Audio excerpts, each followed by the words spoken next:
The seer Brian Owens was an ordinary man, except for one thing. Since his youth, he had dreams, visions of things that would later happen in real life. Unpredictable, chaotic, like flashes.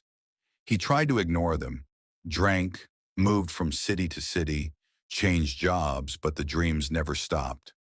One night he saw a terrible scene, a dark forest, a girl screaming, blood, the face of a killer, blurred like in fog. He woke up drenched in sweat. He knew it wasn't just a nightmare. It was going to happen. Soon.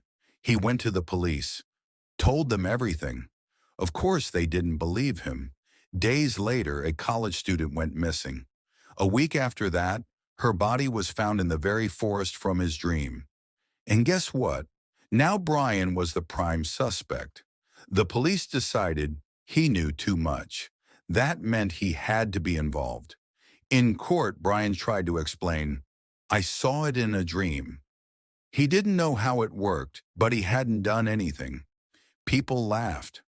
The prosecutor called him cruel. The jury called him insane.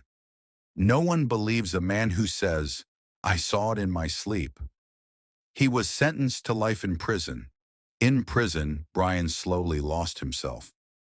New dreams haunted him. Murders, disasters, fires, torture. Sometimes they were from hundreds of miles away, impossible to stop. He suffered in helplessness, and with each dream, the line between reality and vision grew thinner.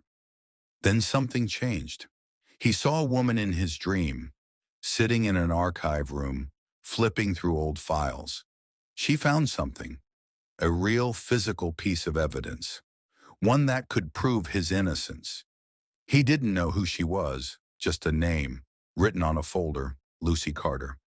It was his only hope. Letters, pleas, desperation. 2 years passed, and then she came. Lucy was a young journalist, writing about wrongful convictions. She dug deep into the case. She uncovered details the police had ignored. And most importantly, she found DNA on a piece of evidence that had been forgotten. The real killer was found. Brian was released, but he was no longer the same man. He didn't go back to a normal life. He knew too much. Every night the dreams came. Other people's tragedies, lives at the brink. And now he couldn't ignore them. He became someone else. He became the seer,